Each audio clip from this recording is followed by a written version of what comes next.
Draft day has finally arrived. It's the end of the path to the draft for all the players on the clock today. Matthew Stafford going to be the first overall pick in the draft with a nice fat new contract worth just shy of $42 million in guaranteed dollars, more than everyone else in the National Football League. Michael Crabtree and Aaron Curry waiting to find out where their futures will unfold in the National Football League. Josh Freeman wearing the K-State colored tie, waiting in the green room, wondering when he might be able to be sprung from there and start his National Football League career. The first act is a guy named Roger Goodell, and he is stepping to the podium in a moment to get this underway.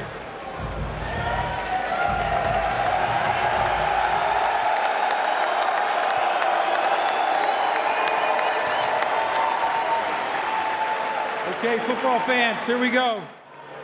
With the first pick in the 2009 NFL Draft, the Detroit Lions select Matthew Stafford, quarterback, Georgia.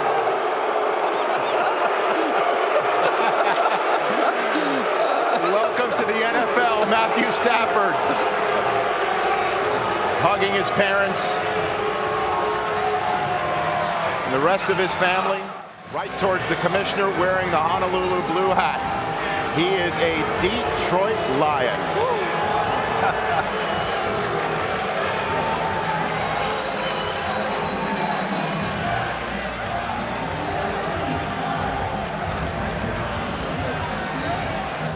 (6'2" and a quarter, 225 pounds, a better athlete than people want to give him credit for. I've been very demonstrative about the fact that I thought Detroit should go in a different direction. However, he has elite arm strength. I believe some inconsistent pocket awareness that he can work with once he gets into the NFL. But the thing is, he can make every throw. He's got a huge arm. He's very athletic. He is a tough kid, and I truly believe he's got all the tools to be a great quarterback.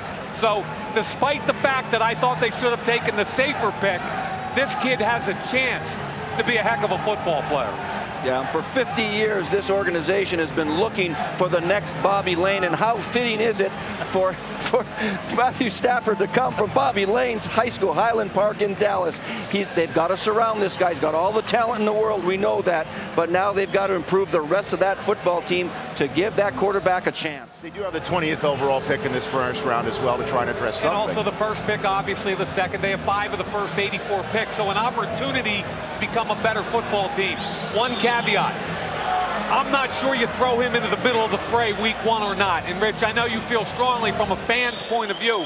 From a football point of view, their running attack is number 30 in the NFL. Flacco and Matt Ryan had the benefit of a great running attack. 52 sacks last year their quarterbacks endured. If you throw this kid in for every one Peyton Manning in the NFL that's able to sustain that kind of beating, there are 5 Joey Harringtons. Well, you know, right now, if they keep the pick, I think it's going to be Baylor offensive tackle Jason Smith. But I'm hearing a buzz right now that there could be some trade talk going on. St. Louis might be coming off this pick. We're waiting to see. But right now, it looks like they're probably taking offensive linemen. But like I said, we're waiting to see if there's some developments popping up. What do you think is going to happen? Well, you look at what the Rams have done in the past. They've went defense, defense, defense. You lose Orlando Pace. You understand that you have a Steven Jackson and the Mark Boger. Both of these guys get hurt last year because your offensive line is inadequate. You have to go tackle if you keep the pick, if you do not choose to trade it. Look at what they did in the offseason. They got Jason Brown, the center from Baltimore, good pickup. Mike Carney, a fullback. That tells me Steve Spagnuolo wants to play hard-nosed football, and the best offensive tackle in the draft from that perspective is Jason Smith. If you add him to the beginnings of what they did in free agency, they already start to look like a completely different offensive team. Yeah, and they also lost Torrey Holt, too, and they're going to need a receiver. This is probably too early to draft one, but if they trade back and go back a few spots, they can get a fine receiver or maybe a tackle. But you're right, Marshall, an offensive tackle on that left side is absolutely necessary unless they can trade out of there and get one later. And that would be a shocker if they stay put and don't take a tackle. I mean, obviously, it fills a need. And we did see, as we see Sanchez on the horn, we did see Jason Smith Well, let's ask Coach Gruden here. What do you think they should do? Which tackle would you take? He's going quarterback. If you're picking in the top 5, you have issues at quarterback. The Lions just addressed their issue. Kansas City has already addressed their issue. There's a good chance Seattle, the Rams, the Browns, all these teams are picking up there because there's an issue at quarterback. There's issues behind the top 5 that have a need for a quarterback. I would not be surprised if someone's trading up here to get the keys to Mark Sanchez. With the second pick in the 2009 NFL Draft, the St. Louis Rams select Jason Smith, tackle, Baylor.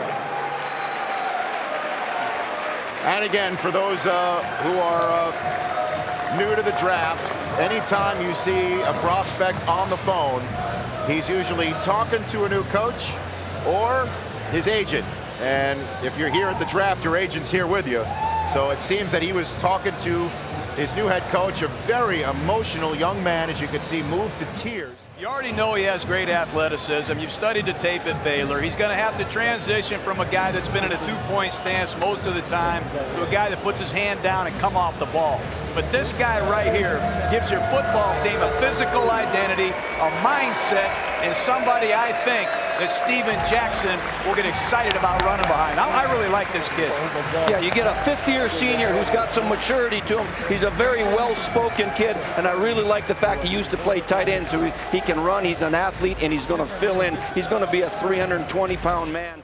33 3/4-inch arms. He benched 225 33 times. I think if you put on the Wake Forest and the Oklahoma tapes, you'll think Ryan Clady, who just had an all-pro type season in Denver. He occasionally gets overextended, but I think that's a coaching point more than anything. Curry, I mean, Charlie Kessler says it's the best linebacker prospect he's seen in 10 years. Is there any way, Mike Mayock, you think the Chiefs pass on this guy? They had 3 different tracks in my belief. Track number 1 was the left tackle. My belief is that Jason Smith was their favorite left tackle. Track number 2 is Aaron Curry. They have to believe he's scheme diverse if they take him at this juncture. He played in the 4-3 in college. They are going to slowly, over time, transition to the 3-4 in Kansas City. They have to believe he can play in either scheme. And then I think the dark horse here is Tyson Jackson, the true 5 technique defensive end from LSU. But my gut tells me, and my mock draft tells me, it's Aaron Curry.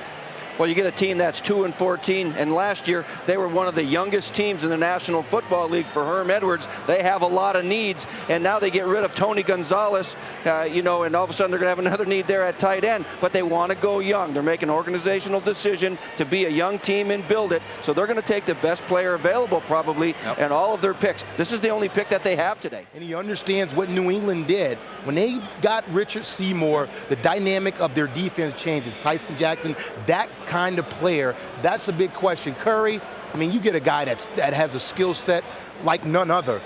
What can you play him at? Can you play him inside? Can you play him outside? He's a 3-down linebacker. There's a lot of things you can do with that kind of linebacker, but you know that 5 technique is very hard to find. There are 2 conflicting thoughts going on in his mind right now. Is this kid Richard Seymour?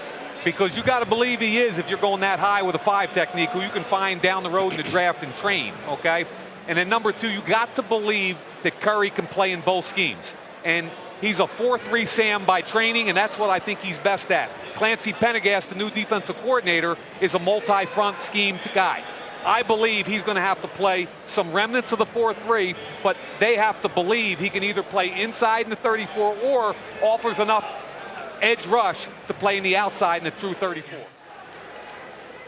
With the 3rd pick in the 2009 NFL Draft, the Kansas City Chiefs select Tyson Jackson, defensive end, LSU.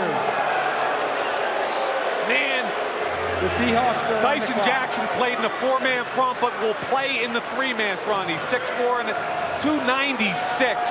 Quick enough to play defensive end in a 4-man front. He is scheme diverse. And in Scott Pioli's scheme, he will play the defensive end ultimately in the 3-4 defense. So it goes back to what Marshall said. Scott Pioli believes, and you can see him right here, that was a 5 technique type of play, a 2-gap type of play. He got extension, controlled the tackle in front of him. Watch the athleticism. Tebow, he's got that little option throw inside, makes the play, finishes the hit. How about as an edge rusher? Remember, he won't be doing this in his new scheme. But at 296, very quick. I like his hand use. Heavy hands, beats the tackle, and accelerates to the quarterback. Over the tackle. Extension. Now here comes a push-pull technique. Again, good hand use, and then explodes to the quarterback. He's quicker than most 5 techniques are. Love how he gets up the field and how he hustles all the way to the quarterback. Most 296-pound guys get gassed way before that play. So you got a very talented kid. Marshall, you called it. They believe that he can be Richard Seymour. Could this be the Sanchez spot? I mean, we kept hearing that your guy Napper loves him up there in Seattle. What do you think, Steve? Well, my buddy Jim Mora takes over a team that's 4-12 now. What happened to him? Their quarterback got hurt. You can't win a lot of games without your franchise quarterback. Why? Well, they got an offensive line. They got banged up. 5 offensive starting linemen were on injured reserve last year. So maybe they take a Eugene Monroe right here. They've already added TJ Hushmanzada, which was a good get in the offseason. Yep. Matt Hasselbeck had the injury. It's a back. Maybe they're concerned about it. That's when they would say take Mark Sanchez or that offensive lineman. You know, and Tim Ruskell is known as being risk adverse. I think the commission's coming right now, as a matter of fact. So I'm just going to keep my mouth shut. Yeah, that's it. Let's hear what the commissioner says. People on their feet. Latest pick, number 4, the Seahawks. Who do they take? With the 4th pick in the 2009 NFL Draft, the Seattle Seahawks select Aaron Curry, linebacker, Wake Forest. He looks surprised. Maybe they didn't get the phone call to him from Seattle. I don't know, but the tears are flowing for the Wake Forest linebacker. His dream has come true. He's going to play for Jim Mora. And I really think Tim Ruskell, who is risk adverse, and they were sending out all the smoke screens about the quarterback, I think that's the guy they wanted all along. This is a very expensive linebacking crew. they franchised Leroy Hill, all right? Couldn't afford to keep Julian Peterson. He's now in Detroit. Lofa Tatupo's a heck of a player, had a great rookie year. He'll be healthy. This kid is going to add to that defense, and they've got 3 top-tier linebackers now. And good people, too. The people of Seattle are going to really enjoy getting to know this young man. Well, it's no question a great football player. He's got a big upside. Jim Mora, new defensive coordinator, Gus Bradley, who comes from Tampa. I have to assume he's going to play on a weak side linebacker position. They do a great job with the 3-down nickel package where he, Tatupu, Leroy Hill will play together. But this is a sideline-to-sideline linebacker. He can cover. He can hit. He's been so productive and durable for 4 years at Wake. He's a great pickup and a super guy. You see, he's got heavy hands. He's a stack and shed guy at the point. Here's what I meant by he plays off the line of scrimmage about 60 to 70% of the time. But when he sees it, he trusts it. He's very explosive. They talk about, can you rush the passer? He gets off the tight end, explodes to the quarterback. He can bend, tip, and he can run the horn. Watch his diagnosis of a screen play. Drops back, cushions underneath the deep route, sees the guard tackle, pull, splits the 2 offensive linemen, and knocks the running back backwards. Occasionally doesn't break down into space. The one criticism, a little tight in the hips. Break down, make the short play. He's pretty much got the total package, but the knock on him is we didn't see him rush the quarterback a lot in college because that wasn't their scheme. And can he kick inside or outside to a different position based on scheme? I'm not saying, I'm just saying we might be able to get our first trade of this draft. If people are on the phone, something's going on. What do you think the Browns could be doing right now, Mike Mayock? There's been a lot of rumors between them and the Philadelphia Eagles and Braylon Edwards. There's been a lot of that talk going on this morning. The more logical thing, though, is the quarterback, Sanchez. However, if I'm looking to get up and get Sanchez, I want to get it as cheaply as I can, and I think you can get him at 7, 8, or 9. The thing is, when you think about the Browns, then you have 2 quarterbacks. You get rid of Kellen Winslow. Now you want to shop Braylon Edwards. You have this pick. You have to replace. You must get one of these 2 quarterbacks, a guy to throw the football to. Who do they go to? Is Crabtree the guy? Do they want to bring the guy in? And we know that he's an exceptional talent, the type of offense that they're going to run, what they're going to do. This guy here, if you get rid of Braylon Edwards, you get Crabtree, he becomes instant offense for you. Crabtree works in that slot. B.J. Raji, I think, works in that slot. You got to kick Sean Rogers over to the 5 He'd technique. be okay with that. And I think they're good with that. They're looking for defensive 34 personnel. So there is a trade. New York Jets. I'm not saying, I'm just saying. Everybody's all excited because the Jets are now on the clock. Oh boy. And that's when things always get interesting at a Radio City Music Hall draft.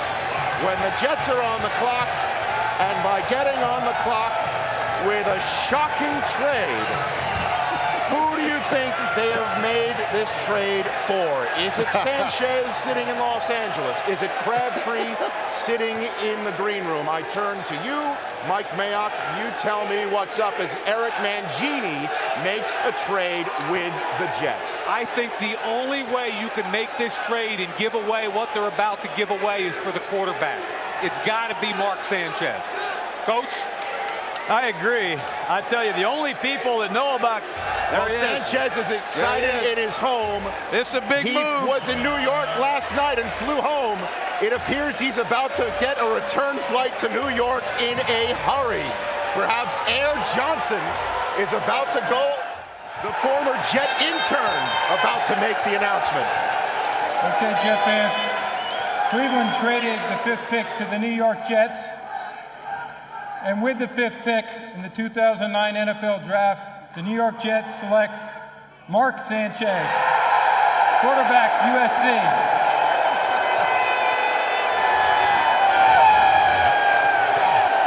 Now let me put my New York hat on for a moment and interpret this reaction. There's a lot of Patriot fans here and a lot of Giant fans here who don't like seeing Jet fans happy. So I believe that was the mixed part of that mixed reaction you heard, but it's been a real long time since Jet fans had a franchise quarterback, a young franchise quarterback, to hang their hat on here in New York. Here's a kid, he's 6'2 and an eighth, 227. That's the same weight as Stafford. Only has 16 starts. Rose Bowl MVP. I thought that was his best game of the season. He got better and better. He's got a great skill set. Only 16 collegiate starts, 41 touchdowns against 16 interceptions. And here's my belief, guys. They spent the offseason getting better on defense. Bart Scott, Jim Leonard, Lito Shepard, Marquise Douglas. Now they're taking this draft and addressing the biggest need on their football team and the most important position on the football team.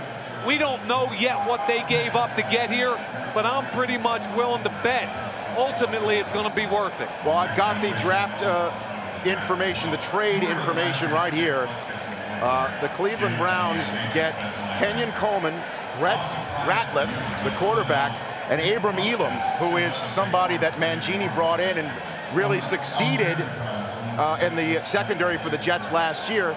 And then the Jets' first and second round picks in this year's draft. Well, that other team that they share the stadium with, the Giants, has a great young quarterback. They need one too. They're going to fill that thing up, and these New York fans and Jersey fans are going to be excited over this young football team. Well, the fans have just been informed over the PA the details of this trade and the somewhat hefty price in 3 players and their 2 top draft picks in this year's draft that they paid. Soak in what went down with the Jets and the Browns. Who do you think this is for the Bengals? I don't think there's any doubt there's a major offensive tackle need here. I think it's Andre Smith, the big offensive tackle from Alabama. Forget all the stuff about what happened at the Combine. I think it's more immaturity than him being a bad kid. He's very talented, and they need help up front. What about Eugene Monroe? Is he a factor in this? He could be, but I really believe Andre Smith is their number 1 rated tackle on their board. I think they stay with that. You lose Stacey Andrews to the Eagles. They need a guy to keep Carson Palmer upright. He missed 12 games last year. It hurt him, obviously. With the 6th pick in the 2009 NFL Draft, the Cincinnati Bengals select Andre Smith, offensive tackle, Alabama. Well, the big fellow, 6'4", 332. He's got almost 36-inch arms, so forget being 6'4". He's got the arms of a 6'8" guy. Surprisingly nimble feet. Beware of weight fluctuations. He's been all over the place with what he weighs. I thought his best year was his freshman year when he was only about 325 pounds. He's a dominating tackle at the point of attack. He took Robert Ayers and crushed him right down the line of scrimmage. Watch him get out to the second level on the linebacker. Checks inside, comes back, flips his hips, feels the running back come by. That's a good feel for the game right there. Again, checks inside, slides out. What I like right here, this is not his responsibility, but he sees it. He feels it, and he hustles his tail off to go protect his quarterback. Loses him inside. Where's the power step? Push him down, push him down. I think elite speed can beat him. That's my only concern. He ultimately might be a better guard than tackle, but let's see the power step. Step back inside, big fella, and close the door. So you're talking about a 335-pound guy with pretty good feet. You put the tape on, he reminds me a lot of Sean Andrews, who the Eagles took a few years ago, ultimately kicked inside. Yeah. He's a powerful run game guy. And the commissioner coming to the podium. Could we have a shocker here? They go to a receiver other than Crabtree. It's possible. Oh, I think it is possible. I think it's either Monroe or one of the receivers, and Al's a height, weight, speed guy. With the 7th pick in the 2009 NFL Draft, the Oakland Raiders select Darius Hayward Bay, wide receiver, Maryland. Talk to me, Mike Mayock. Talk to me. I took him in my mock draft, even though I've got him rated as a late one, because that is a classic Al Davis pick. He's a height, weight, speed guy, the fastest guy at the combine. My issue is inconsistent hands, and to me, that is way earlier than he should have been picked. We've been talking about this pick for a long time, Mike, and you said it a long time ago, and Mike Lombardi said it too. Mr. Davis wants speed on that football team, and I know Tom Cable, the new coach over there, is glad to have him. Now, you've got Darren McFadden from last year, Jamarcus Russell the year before. They've got their triplets right now, they think. You can feel Darius Hayward Bay. This guy is big and fast. I'm a little surprised he went this early, but at least Jamarcus Russell has a big-time target to throw to. Their leading pass catcher at the receiver position last year was Johnny Lee Higgins with 22 grabs. So now we got a big guy. We can do whatever we want with this guy and use some of our complementary receivers to fill in and help us out. But he's an interesting pick here at number 7, no question. Here's the deal. You got a quarterback at number 1 in Jamarcus Russell. You got a tailback at number 4 in Darren McFadden. Now you've got the wideout at number 7. They've got all the skill positions covered. I hope they block some people this year. Crabtree, it'll be a real interesting test to see if they go that way.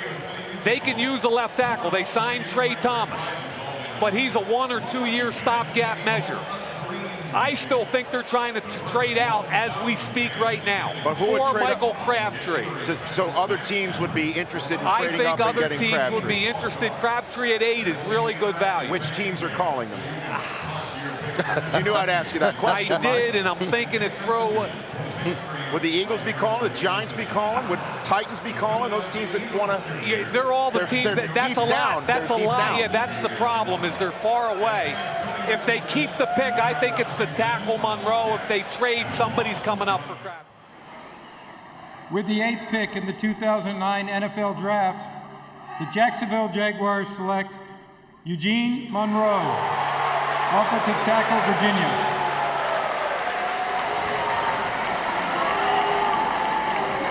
So he's a very excited young man, and why not? He's going to be watching the blind side. As I've talked about, I believe the best pure pass protecting tackle in this draft reminds me a little bit of Joe Thomas. When you watch Eugene Monroe play, is he aggressive in the run game? Maybe not. But he kept Brandon Albert, last year's 15th overall pick at guard. He's a gifted pass protector, and I really believe he's a starter in the league for the next 10 years. Kick, slide out, punch, extension, he can bend. You hear me talk about tackles and being natural benders. He can bend. Again, kick, slide, good punch, bang, sit down, son. Not a problem. He is a good to great pass protector. He's got to keep his hands up, but what I like right here is the vision. The second level guy comes, he crashes down, picks him up, and pushes him past the quarterback. Look at this move. He's beat. Right now he's beat. Drop step to recover is rare. Rare for an offensive tackle to have that kind of feet skills. Sometimes he gets too tall, gets a little tired. You got to stay bent in a position with leverage. Inside move. He's overset. Look, he's perpendicular to the line of scrimmage. He's asking to be beat inside. They've got Trey Thomas, who they just paid some money to be a left tackle. It'll be interesting to see which one switches over to the right side initially, because Tony Pachos isn't the same kind of athlete. You know, 2 years ago, the Steelers were defeated by Jacksonville in Pittsburgh in the playoffs. A year later, the Jaguar offensive line was decimated in week 2 with injuries. The addition of this kid right here gives them not only another future left tackle, but tremendous flexibility throughout the season. In the first round, that would be Tony Baselli in 1995, and B.J. Raji's telling everybody to pipe down. Maybe Mike McCarthy's trying to talk to him right now. It looks like he is the latest Green Bay Packer, and he fits what they need, Mike. Dom Capers, the new defensive coordinator. Keep in mind, Michael Crabtree's still on the clock. If B.J. Raji goes here to Green Bay, which is a perfect scheme fit, it sets up an interesting conundrum at San Francisco at 10 with Crabtree and the tackle there. They have needs at both positions. So if Raji's the guy at 9, it's going to be an interesting discussion at 10. With the 9th pick in the 2009 NFL Draft, the Green Bay Packers select B.J. Raji, defensive tackle, Boston College. Mike Mayock just sat up a little straighter as an Eagle gets drafted into the National Football League. Look at him. Celebration in the Raji household. Good stuff.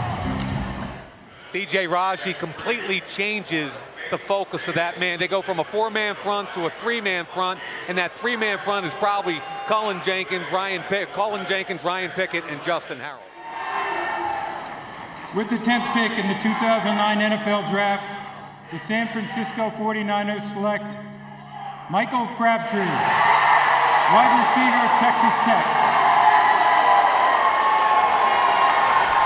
So it's Michael Crabtree. The Raiders pass and the Niners take. That will create an interesting scenario when toe meets ball in the Bay Area in 2009 and beyond, Mike Mayock. And they have a good young receiver in Josh Morgan, who they drafted last year. Michael Crabtree, to me, by far, the best wide receiving prospect in this year's draft. 227 catches in 2 years. He doesn't have the same size as Larry Fitzgerald. He's not 6'3 and a half, but I don't care. And I don't care what he runs. What I know is that he's got great ball skills. He will fight for the football in the air. He'll compete. Everybody wants to question his long speed. Hey, fellas, just put the tape on. This guy's a talented wide receiver. Rudes, he played quarterback. He's a smart guy. He played quarterback at Dallas Carter High School, and Bobby Knight recruited him to play basketball at Texas Tech. He's quite an athlete. I like this guy because he puts the ball in the end zone. 41 touchdowns. And I'm not talking all bunch of gimmick plays either. He's unbelievable after the catch. When the ball is in the air, it's his. It's a great selection, I believe. It fits a need. It's the best player at this position. Watch how quick he is in press coverage. He runs a slant route. The only thing I don't like is a little hop. In the NFL, if you hop like that, that corner's going to jack you right under your breastplate and put you away for lunch. But he puts the ball in the end zone. Watch him widen the corner to give his quarterback an angle to throw the ball against the single high safety. He understands how to run the route, regains leverage, makes it an easy throw for his quarterback. Looks like he's going to face man coverage here. He eats that alive. Trail technique, sticks his foot in the ground, runs away from him, competes, runs back up the field, doesn't give up on the play. How fast is he? I don't care. Bubble screen. Watch the acceleration. Watch the burst. And like Gruden says, he just needs to put it in the end zone. And like a great athlete, man, he competes in the... How many elite wide receivers block like that? The stalk block on the wide receiver screen. I look at him and I say the San Francisco 49ers just got themselves a great football player in a position of need. Mike Mayock, Yeah. the Buffalo Bills are now on the clock. What do you think they're going to do right here? And they've got a dream scenario because the two players they wanted were Michael Orr, the offensive tackle from Ole Miss, or Aaron Maben, the pass rushing defensive end / outside linebacker from Penn State. In my mock draft, I went Maben. Let's see what happens. The Bills pick is in. With the 11th pick in the 2009 NFL Draft, the Buffalo Bills select Aaron Maben, defensive end, Penn State. Now, I love this kid's athletic ability. He came out after only playing 12 games at Penn State. He weighed 249 at the combine, but he only played at 235. He's a gifted pass rush specialist. I'm not sure he can sustain 250 pounds, and I know he can't stop the run yet. Now, what does he have that the NFL covets? He's got a great burst, and that's what the NFL covets. He can bend, he can turn, he can run the arc, he can get to the quarterback. Watch that first step. He's going to split the double team and flush the quarterback. You either wake up with that in the morning or you don't. Well, Dick, Here he is off the edge. Watch the hustle. Cut block, get off me, sprints. Looks like a state trooper getting involved with the play 15 yards away. Point of attack against the tight end. This is what I don't like. I think he struggled in college against the run, so I know he's going to struggle in the NFL against the run. Is he only a one-down player in the NFL until he can get that weight on and sustained, or can he play on first and second down? But I do know one thing. He was born with a gift. I would have liked to have seen him stay another year at Penn State to get a little bigger and stronger, but his pick is justified. He's the 11th pick in the NFL draft. So there's a log jam at the commissioner's podium. That's the Broncos pick he's walking up, and the Redskins have already picked at 13. The Saints are on the clock now, but we're here in the 12th overall pick from Denver. With the 12th pick in the 2009 NFL Draft, the Denver Broncos select Noshawn Marino, running back, Georgia. A running back taken by the Denver Broncos, not a quarterback, not a defensive player to help out the defense that collapsed in the late stages of last year to bring Josh McDaniels to Denver to pick this Jersey guy. Now understand, he's my favorite running back in the draft. I love this kid. I think he's special. He's got incredible lateral quickness. He's the toughest running back I've seen since Adrian Peterson. I don't understand the pick, though, given the defensive needs. They picked up Correll Buckhalter in the offseason, Lamont Jordan, J.J. Arrington. I've always believed you can probably go down a little bit later and pick up a running back that fits your scheme. You mean at 18 that they have? They've got a pick at 18, and talk about moving down. They could have chosen him there, maybe. Well, they're a little worried about San Diego at 16, I think, Rich, but that one blows me away, and I love the kid, and it's all about getting a good football player, so that I support. But there's some pretty good defensive players available right now, and when you don't have a quarterback, I guess their theory is it's time to change this. Talk about change. It's an Orton Marino backfield now, and it was a Cutler and by committee backfield in Denver, and as I told you, here comes the Redskins pick. The Redskins have already made their selection, so back comes Roger Goodell as we're still soaking in the fact that Noshawn Marino is a Bronco. With the 13th pick in the 2009 NFL Draft, the Washington Redskins select Brian Arakpo, defensive end, Texas. pass rush. So you're looking at the latest Washington Redskin, Brian Arakpo, pocket square and all. Could play defensive end or outside linebacker. He's 6'3", 263. Look at his 40-yard dash at 263 pounds. This is a gifted kid. He bench pressed 225 31 times. He's an explosive kid off the edge, but I still feel like he can play that right defensive end, and I think that's what the Washington Redskins are going to have him do. My issue with him, and most of the people around the league have an issue that he can be explosive at times, but those times are about 80% of the time. You don't see the effort and the hustle every single play. Hey, the Redskins got to be fired up. Greg Blosh, defensive coordinator. As good as they played defense last year, they didn't get to the quarterback enough. What options do they have? You've got New Orleans got to go defense, and they've got options across the board. They got two up front guys in Everett Brown and Brian Cushing. Let's talk about the difference they represent. And then on the back end, to have a guy like Michael Jenkins, right? Malcolm Jenkins. Malcolm Jenkins, excuse me, from OSU, can shore up your back end.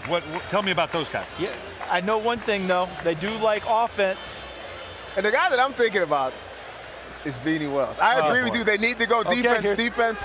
But the commissioner's going to tell us exactly where they're going. My guess is that thumper running back, they need Beanie Wells. With the 14th pick in the 2009 NFL Draft, the New Orleans Saints select Malcolm Jenkins, defensive back, Ohio State. I understand. No exactly. surprise. Malcolm Jenkins is a guy in a very physical conference. Can line up with Musa Muhammad. He's tall, 204 pounds, a corner safety tweener. He's got great length, 34.5-inch arms. That's like a 6'7" guy. He's physical. I believe he can kick inside down the road and play free safety. But ultimately, he's the kind of guy you can line up out wide. He's comfortable in press coverage. He can line up against a physical receiver. He also, in that run game, when Musa Muhammad cracks inside and he's got to replace, he can shut down, come in and replace. They also like Tracy Porter, the corner they drafted a year ago out of Indiana, who was a perfect nickel. So I think that defense starts to come together, and I really like this pick for the New Orleans Saints. When you think about the New Orleans Saints and what they do on offense, they're explosive. They don't draft, other than Reggie Bush, they don't draft young guys early. They get their receivers, 6th, 7th round picks, 5th round picks. Defensively, every time you watch them, they tried Jason David, they tried to go get Hill. Every guy that they try to get can't hold up on the back end. This guy is a guy, when you think the fact that they have Sharper, they get Porter back on defense with Vilmer in the middle, this defense becomes one of the better defenses if those guys can stay healthy. What do you think the Houston Texans are going to do with this pick, Mike? Rich, there's some sentiment towards a running back. Beanie Wells is still out there, but I think they have to go defense. They're number 27 in points per game. They're one of the worst red zone teams in all of football. They're number 29. I think the guy we just saw right there, Brian Cushing, the linebacker from USC, he's who I plugged in my mock. He's picking up the phone. Look out. He makes a ton of sense. He's a downhill Sam linebacker that's tough, nasty, with a great work ethic. Houston's going to like him. He's smiling. He's a New Jersey meathead. With the 15th pick in the 2009 NFL Draft, the Houston Texans select Brian Cushing, linebacker, USC.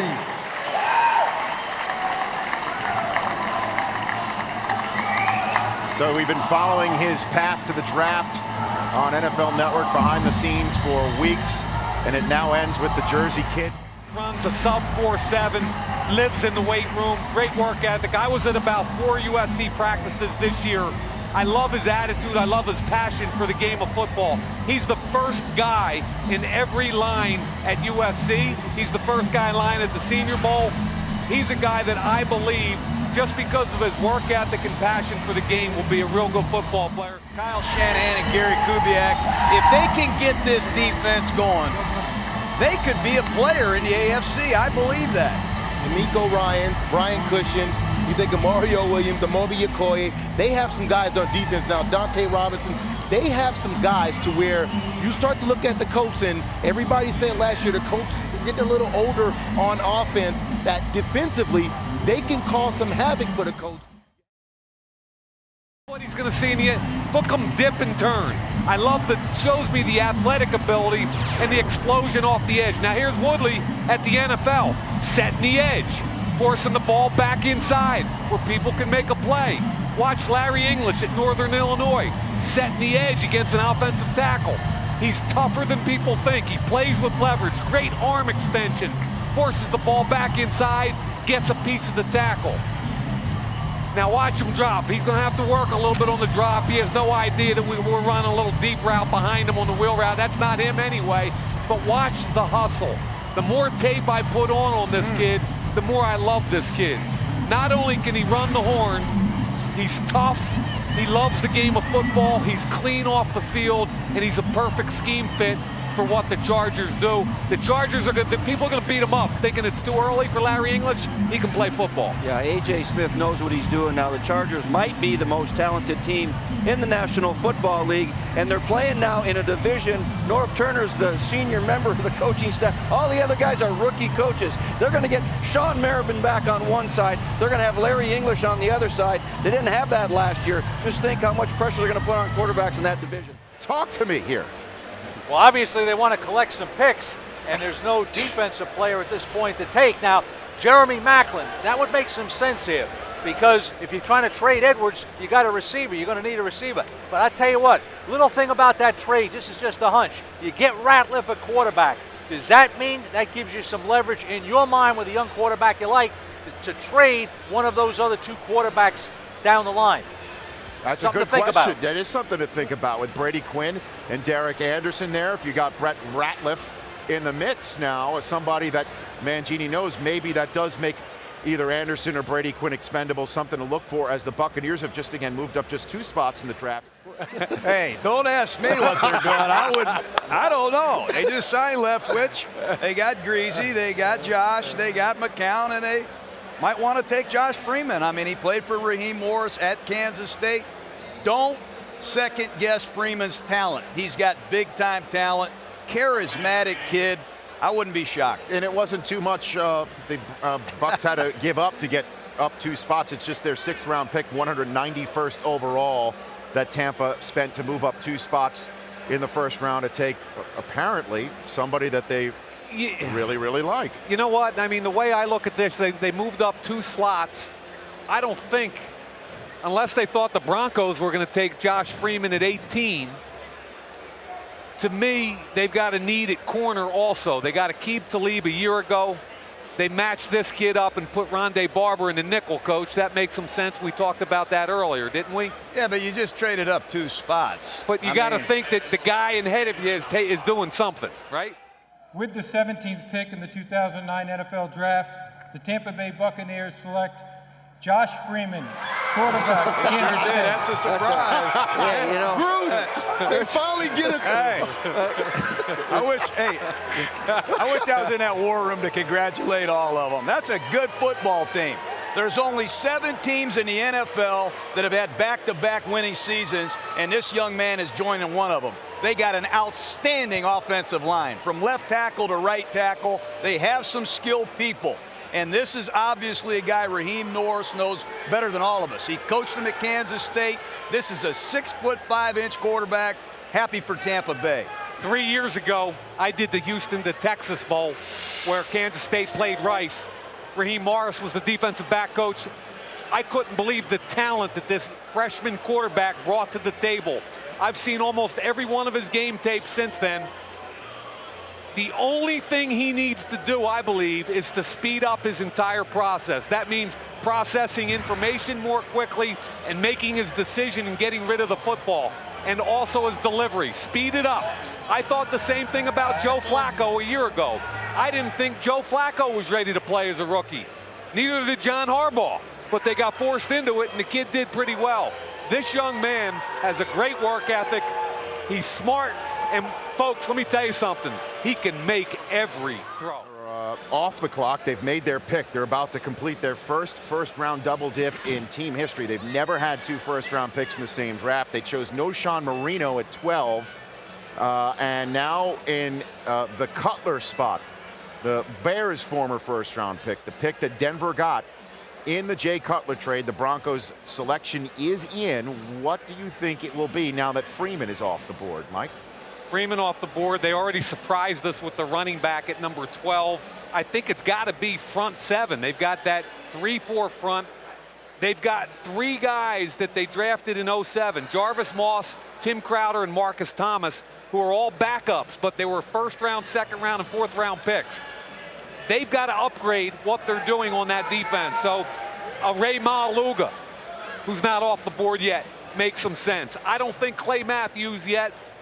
I'm guessing Maluga the explosive downhill linebacker. And general manager's year. And Get don't forget Robert Ayers. Robert Ayers also is still on the board. The stage is clear for the commissioner. He was waiting for the Freeman folks to exit stage right, enter stage left. Commissioner Goodell.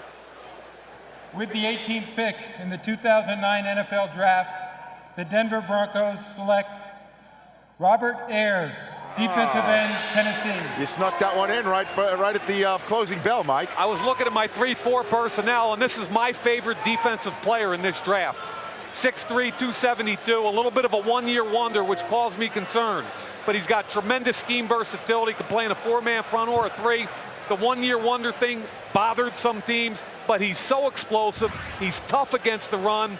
The Senior Bowl, he was darn near unblockable. Michael Orr, this might be the reason he's still not drafted yet today, right here, folks. Gets under Orr, jacks him back. Again, Troy Kropa gets underneath him with leverage. He can beat you with speed. He can kick inside like he does on Tyrone Green from Auburn. Over the center, Jonathan Luigs, spin move. This is a guy with a creative defensive coordinator. I truly believe, and that is Mike Nolan. You can stand him up, look at him, get his feel in the pocket, feels Tebow stepping up. Again, against Alabama. Watch him kick inside on the guard, way too quick, not even a contest. You can reduce him inside. He can stand up on the outside. Watch him on contain here. The H-back throws him off. Watch him finish on the run game. Backwards on his back. I think 3 years from now, when we look back at this draft and people think I'm crazy, I think he's going to be the best defensive player out of the entire draft. And how ironic that the Cutler pick, they choose a player who played college ball in Tennessee. Pass on their pick and wait to make their pick. No one's done that yet, but the Cleveland Browns are the closest thing to it. They have traded their pick for the 3rd time in the first round of this draft. They started at 5, moved down to 17 when they made the swap with the Jets for Mark Sanchez, then moved down to 19 in exchange for a 6th-round pick, so the Buccaneers could move up to take their quarterback that they coveted in Josh Freeman. And now the Philadelphia Eagles have popped up all the way 2 spots from 21 to 19 to get who? I'm thinking it's Brandon Pettigrew because Detroit doesn't have a tight end at all. Detroit could take Pettigrew, so you jump up ahead and you take Brandon Pettigrew, tight end from Oklahoma State. And the Lions have now officially been placed on the clock for a 2nd time in this draft as it's another 6th rounder. The Browns took the 191st overall pick. And he's got a lot of needs. You know, he's lost some defensive backs with Brian Dawkins and Lito Shepherd. He lost some tackles. He lost. How about a running back? When are they going to get a running back? Eventually, they got to get a running back. That wouldn't surprise me either. Could be Beanie Wells, the newest Philadelphia Eagle. Could be him. Could be Donald Brown. Donald Brown. They like to throw on who the Eagles covet. But always interesting when a team in the Northeast makes a pick here in Radio City Music Hall. Yes, it is. And now the Eagles fans wearing green will enjoy or not what they hear next. The Cleveland Browns have traded the 19th pick to the Philadelphia Eagles. And with the 19th pick in the 2009 NFL Draft, the Philadelphia Eagles select Jeremy Maclin, wide receiver of Missouri. They got Donovan McNabb a new toy. They sure did. And he's from Missouri. I completely forgot he was still on the board. Jeremy Maclin, explosive run after the catch, great production in a pass-oriented offense, tremendous value as a return specialist. When he touches the football, he's fun to watch. Watch him here, quick slant. Now he's going to make him miss without a problem. Folks, the tackle blew the pass protection. It turned into an 80-yard touchdown. What happens in the punt game? Catch the football, make somebody miss, get up the field vertically.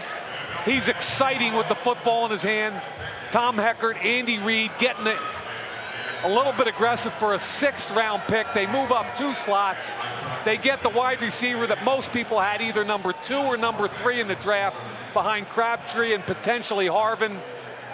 The only downside to this young man is you watch tape, and it's not his fault, is he's coming out of an offense where he's never run an intermediate route. He hasn't run the route tree. I've watched him run that intermediate route, Marshall, and I think it's going to take him a little while to learn the NFL and the wide receiver position. He's a hard worker, kid that I kind of tutored along when he was at Missouri. Talked to him a lot. Squeaky, clean kid, the kind of kid you want on your team. The commissioner tweeting. Who'd have thought that? I need somebody to explain that to me. You think Burt Bell would have ever tweeted back in the day if Twitter was around? Let's not get personal. So here we go. As the Browns are on the clock for the 4th down, by the way. We'll get the Lions' second first-round pick. Who's going to go along with Stafford to Detroit? With the 20th pick in the 2009 NFL Draft, the Detroit Lions select Brandon Pettigrew, tight end, Oklahoma State. What do you think, Mike? You know what? At first I thought they were going to go O-tackle. Mooch is sitting here next to me saying how bad they are defensively, and they're at the bottom of almost every category. But what they've done is they've got the best tight end in the draft. He's an old-school tight end. Think Jason Witten when you think about this kid. He's not a blazer, but at the point of attack as a blocker, I think he's special. And he ran a 4.8, but he can stick his foot in the ground. He can accelerate. He's got soft hands. Watch him work up the field with a little swim technique. Better feet than people think. Great hands. Stick your foot in the ground. Watch him extend for the football. He's a tremendous inline blocker. Works hard. Gets back out into the flat. Now watch him. He'll get the second block in one play on the quarterback scramble. He's a monster inside. Against Brian Orakpo, who was already drafted today, I thought he ate him alive all day long. Drove him right past the point of attack on the goal line where you got to get low and you got to win the battle. He takes Orakpo, drives him 3 yards deep into the end zone. Mooch, I think it's an interesting pickup. They get the #1 tight end in the entire draft as opposed to the 4th tackle. Yeah, I thought they would go either defense or protect their investment with Michael Orr, another tackle. But you know what? He is the best tight end in the draft. He's a complete player. The Browns have made a pick in the NFL draft. Yes, they have. They're not trading it. They traded their first-round pick 3 times already this afternoon. We're about to get a Cleveland Brown, a new one, the first of the Mangenius era in Ohio. The Cleveland Browns have selected, with the 21st pick in the 2009 NFL Draft, the Cleveland Browns select Alex Mack, center, California. Hey, this is a good football player. Interior offensive lineman. Their #1 rated center. They've got a guy by the name of Hank Fraley, who's kind of a journeyman center at the end of his career. He's smart, he's tough, he can anchor against a big 34 nose tackle, highly intelligent. He's a Dratty Award guy. Occasionally I see him on the ground a little too much for my liking on tape, but I think he's a heck of a football player. He'll be their pivot for the next 10 years if they keep him. And I think what you're seeing with George Kokinis and Eric Mangini is they traded down 3 times. They started with 5 picks. Now they've got 8. They've got an extra second-round pick. They've got another second-round pick with Winslow. They now have 3 second-round picks. This is a bad football team. And Kokinis is saying, I'm going to keep moving back. I'm going to collect picks. I'm going to pay my first-round pick a lot less money, save my owners some money. My owner likes that. And I'm going to get more players down the far end. And they got a player right here. Now, this kid from Cal, you know he's a smart guy. He's from Cal Groots. But you know what else I like? He reminds me of Jeremy Newberry a little bit, who we drafted in San Francisco in the 2nd round, ended up going to the Pro Bowl a couple times. He was a high school wrestler. I love those kind of guys. They know how to hold, Groots. What happened to Minnesota? Well, we're about to hear their pick, Mike Mayock. We're about to hear their pick. What do you think they should do? Let's think Percy Harvin. I don't know if they got approval for that or not, but this is a Super Bowl-ready team that needs more explosion on offense. And if their ownership agrees with it, I would love to see them get Percy Harvin. If you think about they got Sage Rosenfels, you know you have the dynamic running back in Adrian Peterson. You get a guy that you can throw the little bubble screen to, and he can make something happen. You become a much dangerous team. If somebody tries to throw, just say you're in nickel and they throw 7 guys in the box and you slip in the ball on a flat route or something like that, he changes the complexion of your team. Michael Orr is still sitting in there. With the 22nd pick in the 2009 NFL Draft, the Minnesota Vikings select Percy Harvin, wide receiver, Florida. That is a bold, bold move, and let's understand something. This kid is explosive. Forget all the numbers up there. I stood next to him during his pro day. I have never seen a kid so explosive in my life. He's a big play waiting to happen. He's got some durability issues. He's got medical with his foot. It's going to be important how you use this young man. Yeah, he ran 4.41 at the combine. Doesn't matter. University of Florida, they're lining him up in the backfield. Whenever he touches the football, I have never in person been next to a guy that's quicker from a static start than this young man. You can line him up wide, in the slot, in the backfield. Guys, can you imagine if they line him up at the Wildcat with number 28 standing next to him? Man. Now, this is what impressed me. At the pro day, running some intermediate routes that I didn't think he could do out wide. Coming back to the football, not one ball touched the ground. He didn't double catch anything. He's got natural hands. Look at the acceleration. He sticks his foot in the ground. Marshall, you're somebody that could stick your foot in the ground and go. What do you think of that, man? Game changer. You talk about a game breaker. These are the kind of players that coaches love having on their team. You understand that you don't have to throw the ball far downfield. You give him the ball 5 yards, you throw him a screen. He can take the football the distance with low-risk plays. So we've got more picks and intrigue. Belichick trading a pick. What's with these New England people and disciples of New England people? Belichick trades a pick. Mangini trades his pick 3 times. We expect. We talked yesterday a little bit about 23 through 27 being some of the best drafting teams in the league. And you heard Coach Belichick with us earlier. Good chance of him moving down. He has. Baltimore moved up for a reason. I'm guessing it's either the corner, Vontae Davis, or Ray Maluga, the inside linebacker. Keeping in mind, he's got Thomas Dimitroff at 24 and Bill Parcells at 25. He's trying to get ahead of 2 teams that have some similar needs that he has as corner. Michael Orr. On the phone. Do you think they take him? Maybe. Yeah. They're a team that is big on value. And with the 23rd pick in the 2009 NFL Draft, the Baltimore Ravens select Michael Orr, offensive tackle, Mississippi. So that is tremendous value at pick number 23. The Ravens trade up. They've got Jared Gator as their left tackle, Willie Anderson on the right side.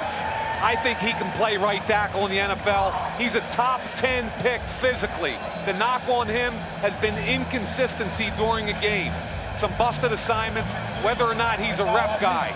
But the bottom line is he's got a tremendous physical skill set, and he's a guy that can play in this league at tackle for a long, long time. The subject of the famed book, The Blind Side, many people have been following Michael Orr's 6'4.5", 309, 33.5-inch arms, and again, one of the most athletic tackles people have seen in the last few years. He's naturally gifted. He's a bit inconsistent. That was the knock on him. So I think the Ravens feel like at 23, they're hedging their bet here. Kick slide. He gets his hands on you, folks. He's a natural bender. 6'4.5". No problem. Sometimes he gets high. Look, the hands are down, and he's way too high. Inconsistent technique.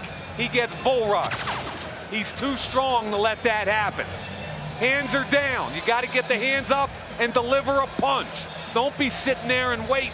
And then, where's the power step with the right foot to drive the defensive end through the pocket instead of at your quarterback?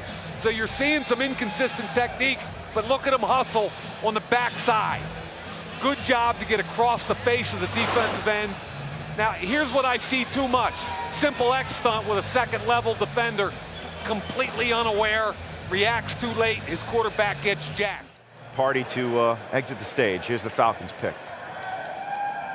With the 24th pick in the 2009 NFL Draft, the Atlanta Falcons select Pare Jerry, defensive tackle, Mississippi.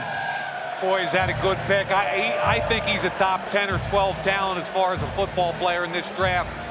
His only knock is durability. He's a quick upfield one-gap penetrator. He's got to stay healthy, but he's a better football player than Jonathan Babineau, who's their 3 technique right now. He's a playmaker, especially in the pass game. Look how quick he is. Gets up the field, He's got to be a little more stout at the point of attack in the run game. But if you slant and move him, he's trouble getting up the field. Too quick. Look at Herman Johnson leaning on him. Not even close. Love the way he explodes past people. He's a hustler. He's got a great work ethic. He fits their scheme. Great leverage player. I really believe at 24, Parade Jerry's tremendous value, guys. First or then Jerry. First time players from Ole Miss have ever gone back-to-back in an NFL draft in any. A handy-dandy Sprint mobile phone that is complete with the Now Network stuff loading up. NFL Network live as we speak. Yeah, Sprint TV. We're connecting. This is how it works. Oh. And then you're walking around and you can watch the NFL draft right here on your phone. You might be shopping, if you will, with your significant other, and you just start slipping out, looking at the phone. Streaming. That's pretty sweet. That's how it works right here on your NFL mobile live, only on the Now Network, available on Sprint. So here comes Bill Parcells. We know he loves hard-hitting players. Ray Maluga's out there. Clay Matthews is out there. James Laurinaitis is out there. A lot of Parcells. Davis. A lot of guys that Butler. Parcells can go with right now, don't you think? Yeah, I think he'd like an edge rusher. Joey Porter's getting old. Matt Roth is not quite that guy. On the other hand, the only one left is Clay Matthews, and that's a little bit of a projection. I'm not sure whether they're going to be comfortable there. Laurinaitis and Maluga inside, and Vontae Davis or Darius Butler the corners. I think and we all know that they have talked about wideouts, but 4 wideouts are off the board. Would he go with a Rubisky, son of Terry Rubisky? He likes bloodlines. He's got 2 bloodline guys here, Clay Matthews and Brian Rubisky. He does like the bloodlines. And he does like the bloodlines, which is just an interesting side note. With the 25th pick in the 2009 NFL Draft, the Miami Dolphins select Vontae Davis, defensive back, Illinois. Another great value. Some off-the-field discipline issues, but this is probably the most talented natural corner in the entire draft. Highly gifted kid, but inconsistent both on and off the field. 7 career interceptions, but at 5'11", 203 pounds, he's a big corner that's physical. He can play man coverage. Watch his transition. When he plants his foot and drives on the football, when he sees it and drives, he's as quick as any big corner I've seen. Again, 3 yards of separation. He sees it. Watch him close the distance and make a play. Remember, 5'11", 203. Most corners can't look and lean with their back turned. Watch him turn and find the football with the ball in the air and knock it away. That's hard to do, and that's impressive. What I like that distinguishes him is his physicality. The vision, he beats a poor stalk block, accelerates to the football, makes the hit 1 yard behind the line of scrimmage. He's a physical kid, he's a tough kid, but he's inconsistent in zone coverage. Simple cover too. You got to sink back under the deep route. You expose your safety to the route. Every once in a while, Marshall, I look at him and I go, man, why'd you do this or why'd you do that? But if you take advantage of what he does best, as I just showed you on the tape, man, he's exciting. Exactly, and it's easier to learn zone schemes than man-to-man coverage. Man-to-man, it's hard to find guys that can play man-to-man well. You know, I know Belichick and Mangini are competitive, but this is a little ridiculous. He's one behind Mangini in trading first-round picks today. It's the 2nd time the Patriots have traded their first-round pick. They traded down from 20. They traded down from 23 down to 26, and now from 26, seemingly out of the first round. Green Bay doesn't have another first-round pick left in the draft. Could they have traded next year's first-round pick to make this move right now? That is the trademark move by Bill Belichick, correct? Is to keep trading out of rounds, stockpile picks in one draft, get more for the next year. Especially if he doesn't like the draft. And you heard what he said earlier to us today about not liking this year's draft. He'd love, I think, to get into next year's draft where you expect to have a little more quality. You know what's interesting, Rich, is it's also contrary to Ted Thompson of Green Bay. Ted Thompson in 4 years has traded down a significant number of times. I mean, here's a guy that started with 31 picks in his 4 drafts, and he ended with 43. So this is a guy that would rather trade down. So this tells you there's somebody he really wants with this pick. Marshall, you think it might be a corner? It might be a cornerback. Darius Butler? Exactly. And when you think about Green Bay moving up, but before I talk about that, the Patriots, they do it the best. They only pay players that they feel is going to help their team right now. If you get a player and he's not going to play, why pay him?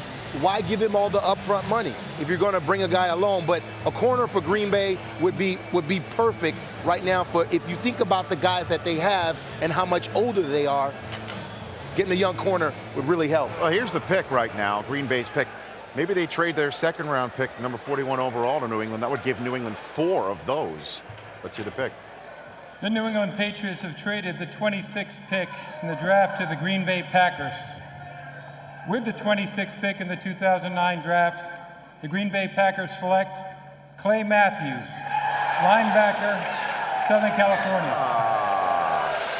So they're the ones who go bloodline, Mike Mayock. Green Bay. And that's interesting. Remember, with their 9th pick overall, they took B.J. Raji, the nose tackle. Now, they obviously feel that Clay Matthews, because he's a gifted athlete, he's probably the best special teams player in this entire draft. He can play the nickel linebacker, but in the 3-4 scheme, they believe. Now, we've got on the left-hand side, we've got Clay Matthews dropping his hands. On the right-hand side, we got Brian Cushing punching. Clay Matthews, to me, struggles as a line of scrimmage linebacker. I think you got to play him off the line of scrimmage. That's just a little technique thing, not a big deal, but his hands drop every time. First thing, he's got to keep them up high or you're going to lose the leverage battle every time he gets beat there. But here's what I like about the guy. He's a gifted athlete. He's by far the most athletic of the USC linebackers. He can play on third down. He's a tough kid. He's a great special teams player. You can see him taking on at the point of attack there, falling back off. Senior Bowl game, sees it, gets a little bit caught up, but now he's going to get involved in the traffic.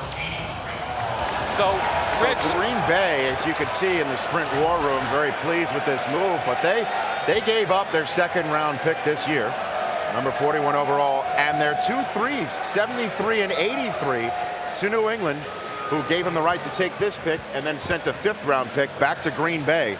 So lots of picks being stockpiled in New England, and they haven't even made a pick yet. If I had told you, Mike Mayock, that both Cushing and Matthews would go off the board before Ray Maualuga, what would you have said at the beginning of this draft? I've really felt like for the last 3 weeks, I've been really confused about where the USC linebackers are going to go.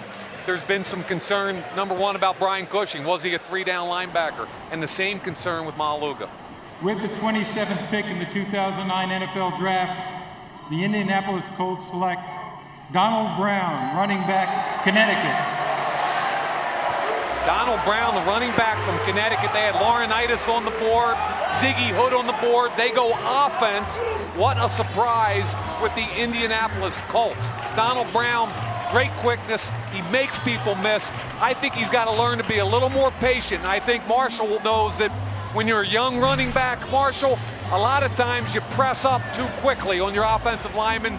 Here he is with a great cutback move, though. Feels pressure, cuts back. As Marshall alluded to earlier, none of the running backs have great speed in this draft. He's going to bounce it, keeps his balance, and here's the cut I like. 6 points. Again, play action. Watch the catch on the screen, and now turn it up. Straight arm, accelerate. He's a guy with good speed, not great speed. He's quicker than he is fast. He's a willing blocker, not a great blocker. But at least he got in the way there, gave his quarterback a chance to get rid of the football. Very quick feet. Interesting, when you look at the Indianapolis Colts with some defensive needs, they anticipate saying, hey, we're going offense. They've got Joseph Adai. They drafted Michael Hart from Michigan a year ago, and here they are again with an offensive. What do you think, Marshall? You allow Dominique Rhodes to go to Buffalo, and now you think about this guy coming in. Great pick for them. The one thing that the Colts like, accountability. You're not going to fool the quarterback. And how smart are you? How intelligent are you? They break the huddle with about 3 or 4 plays called, and Peyton will change it at the line. You need to know who you have, not just in the run game, But in the passing game, if you're blocking for Peyton. The large round of applause that you just heard was the announcement that the Bills have chosen 28th overall, putting the New York Giants on the clock. But let's stick with the Bills for a moment. What do you think they're going to do with their second crack at a first-round pick, Mike Mayock? Well, they got Aaron Maben at number 11. We all know about the Jason Peters trade to Philadelphia. There are 2 potential right tackles still on the board, and Eben Britton from Arizona would be one guy I'd look at. Phil Lodeholt from Oklahoma. I think they take one of those guys and try and handle their offensive tackle need. All right, so the Buffalo Bills already, as you mentioned, have Aaron Maben there, and a large, huge hole left by Jason Peters. Don't you think they're going to have to address that sooner rather than later as we sit here in Radio City Music Hall? I think so. I think the thing with Buffalo is they have as deep a receiving core as I've ever seen. This will be interesting. Here's the commissioner with the pick. Then he'll put the Giants squarely in the focus of everybody here in Radio City. With the 28th pick in the 2009 NFL Draft, the Buffalo Bills select Eric Wood, center, Louisville. Not sexy, but this kid can play. Might be a guard. This is a big, tough guy, can play center, can play guard. I think he's one of the toughest football players in this draft. They picked up Jeff Hangartner in the offseason, Seth McKinney, but this is a tough guy that will finish. He struggles a little bit when he's on an island, but he's such a tough football player. He immediately upgrades the physicality of that offense. And he's the second center to go in the first round. The last time that happened was the year before I was born, Steve. Well, that wasn't too long ago. 1968. Okay. Yeah, you know what I mean? What do you think is going to happen when Jerry Reese and Tom Coughlin pull the trigger in, they've already done it actually. The Titans are now officially on the clock. What do you think we're going to hear from the commissioner, Mike? At first, it could be a wide receiver, Nix, Rabisky, or Britt. Could be Unger, the offensive lineman, or if they want to reach for a safety, Louis Delmas, who's the #1 safety in the draft. Well, I think we would hear quite the hue and cry, if you will, if they don't take a wide receiver here. I mean, this is a team that needs to fill the Plexico Burress spot in some way, shape, or form. Well, everybody in New York is pumped up for a wide receiver. I love Rabisky, who's one of the top football players in the country, but he's got a second-round grade from most people. Darius Butler's my highest-rated guy, but they don't necessarily need a corner. Well, Britt's guy from Rutgers, he's right Don't down forget the Nick. turnpike. Don't forget Nick. All right, Here we go. we've got a pick. The Giants getting their pick read out from the commissioner. Fasten your seatbelt. With the 29th pick in the 2009 NFL Draft, the New York Giants select Hakeem Nicks, wide receiver, North Carolina. The man who's big in the community likes it. Hakeem Nicks is a Giant. If you have any doubt about this kid's ability, just put on the North Carolina tape in their bowl game. He put on a show. He's quicker than fast. He reminds me a little bit of a poor man's Anquan Bolden. He didn't run fast, but he's so quick. He uses his big body to separate. He's got tremendous hands, and he competes for the football. There's the famous one where he put it between his legs. That was unbelievable. That was just a showcase event for both him and Patrick White that day in the bowl game. Now, this is a guy who competes for the football.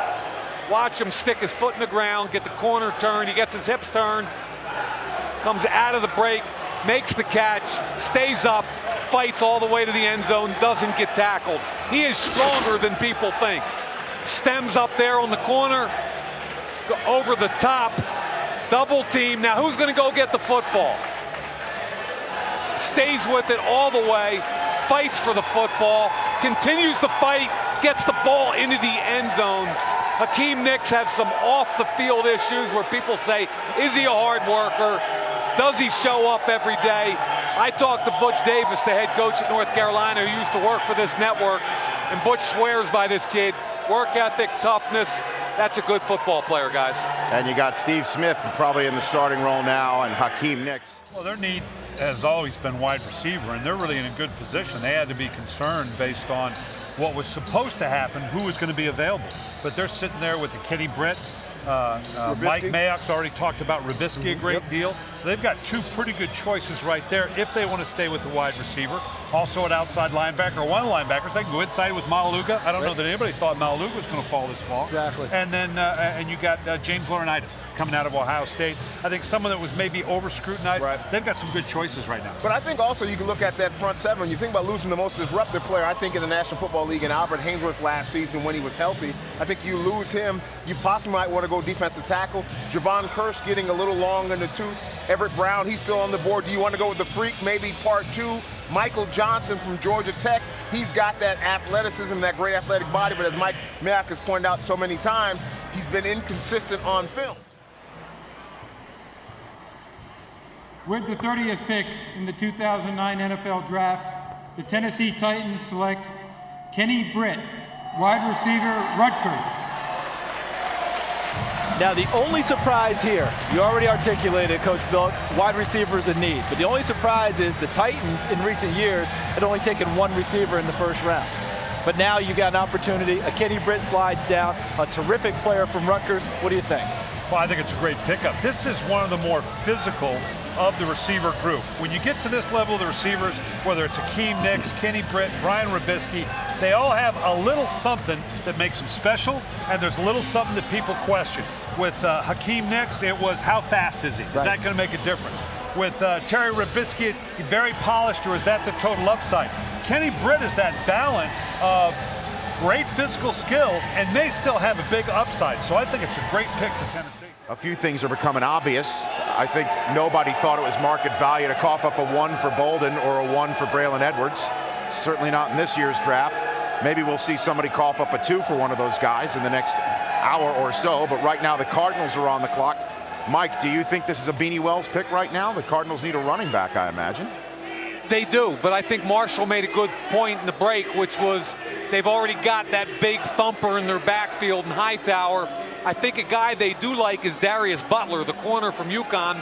They were there at his pro day. It's great value at the end of the first round, and I think he fits what they do from a scheme perspective, so that wouldn't surprise me. And why do you think that just, I guess, Hightower and Beanie Wells are all alike? What would Arizona need at running back right now? If they went running back, you got to get a change of pace guy. They tried to throw J.J. Arrington in there last year. He didn't quite get it done for them.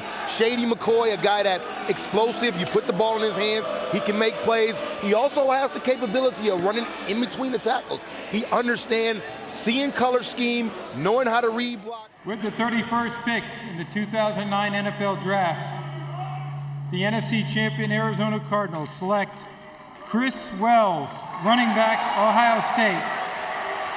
Well, I guess they have 2 of the same running backs now. Well, he's similar to Hightower, but he's certainly an upgrade. You're talking about a 235-pound guy with much more speed than Tim Hightower. He's tremendously gifted. The only knock on him was durability, and he's got some medical issues that people were worried about.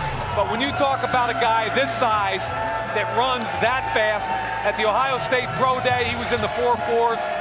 His athletic ability is mind-boggling. The cutback, watch this move, guys. Check it out, one-on-one, I'll just hurdle the free safety. That's a 235-pound tailback. Big, strong guy. Gets up into the second level, makes the cut, can get to the outside. Keep in mind, he's 235 pounds. He can push the pile, too. Quick feet in the hole. Now, get to lower the pad level and get up the field. Pick up the extra yards, which he does. Second and third level. Look how big he is. Hand down, bad thing there. Not as quick as some of the little guys. He caught the ball extremely well at his pro day. I got a bunch of phone calls from the Ohio State Pro Day, and everybody said, the coaches and the scouts, wow, couldn't believe he could catch the football like that, because in the Ohio State offense, he wasn't showcased that way. You know, when you think about it, and I told you, same back, pretty much the same back, might be an upgrade speed-wise, but there's 2 things when you think about him going to Arizona. One, his durability.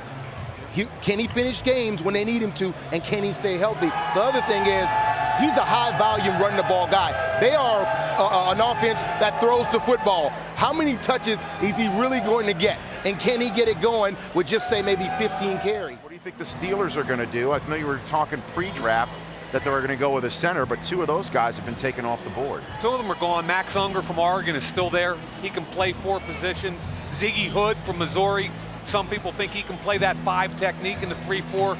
He's still available. And Darius Butler, the corner from UConn, I keep saying, he reminds me a lot of Dominique Rodgers-Cromartie. Great feet, not real physical, but boy, he can play. You know, you talk about signing a center, Max Unger from Oregon, who played several positions. What's happening in the National Football League now, Grooves, as you know, is people are only suiting up 7 offensive linemen to play 5 positions. So you got to have some position flexibility. You have to have guards that can play both guards and maybe swing out at the tackle. You have to have a center that can play guard. You're only going to have 2 backups out of 5 positions. To close out the first round, here's the commissioner with the Steelers pick.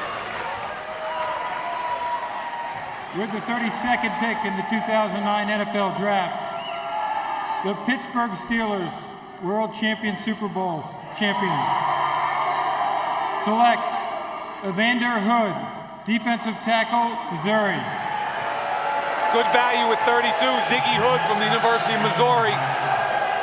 More naturally a 3 technique, but he's got some length. He's 6'3" with long arms. Pittsburgh's done a great job over the years with Kevin Colbert, their head of player personnel, developing 5 techniques. He's the Energizer Bunny. Scheme will be critical to him. Can he play the nose? Can he play the 5 technique? Where are they going to put him in that scheme? But let me tell you something. Love his upfield penetration. I get worried about him in the run game. Gets on skates. The wider he goes, the more he gets pushed outside. Coach Vermeil told me that's called ankle flexion. Ankle flexion, nice. So the first round's over. It started with a huge bang with Mark Sanchez being drafted by the Jets. We'll see who the Lions take with the first pick in the second round next.